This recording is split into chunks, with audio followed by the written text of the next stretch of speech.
ఇకపై మీకు ఇష్టమైన ఫేవరెట్ సీరియల్స్ యొక్క ఫుల్ ఎపిసోడ్స్ యూట్యూబ్లో అందుబాటులో ఉండవు. కేవలం సన్నెక్స్లో మాత్రమే ఫ్రీగా చూడొచ్చు. విడగొట్టాలని ప్రయత్నం చేస్తున్నారు. ఈ సమస్యకి మీరే పరిష్కారం చెప్పాలి. నాకు అన్నీ తెలుసమ్మా. కానీ వాళ్ళిద్దరినీ ఒక్కటి చేయకుండా మా అత్తయ్య ఆపుతుంది దేవరమ్మ. అత్తయ్యకి తోడు సంధ్య అక్షయ్ తనకు దక్కలేదన్న కక్షతో వాళ్ళని విడదీయాలని చూస్తుంది.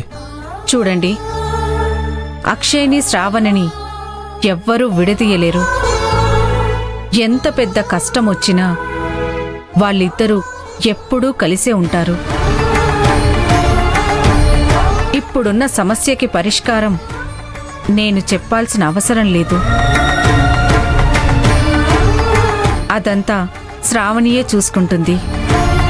మీరేం కంగారు పడకండి, అంతా మంచే జరుగుతుంది. చాలా థ్యాంక్స్ దేవరమ్మ. అంతా అమ్మవారి దయ.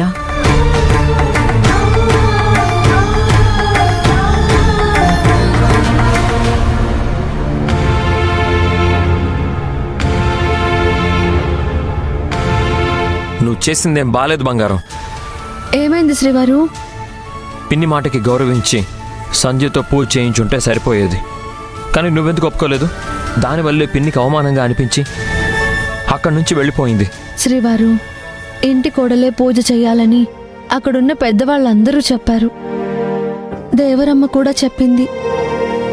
అందుకే నా బాధ్యతని నేను పూర్తి చేశాను. అత్తయ్యని బాధ పెట్టాలని నా ఉద్దేశం కాదు శ్రీవారు. నేను పిన్ని బాధపడితే తట్టుకోలేను బంగారం.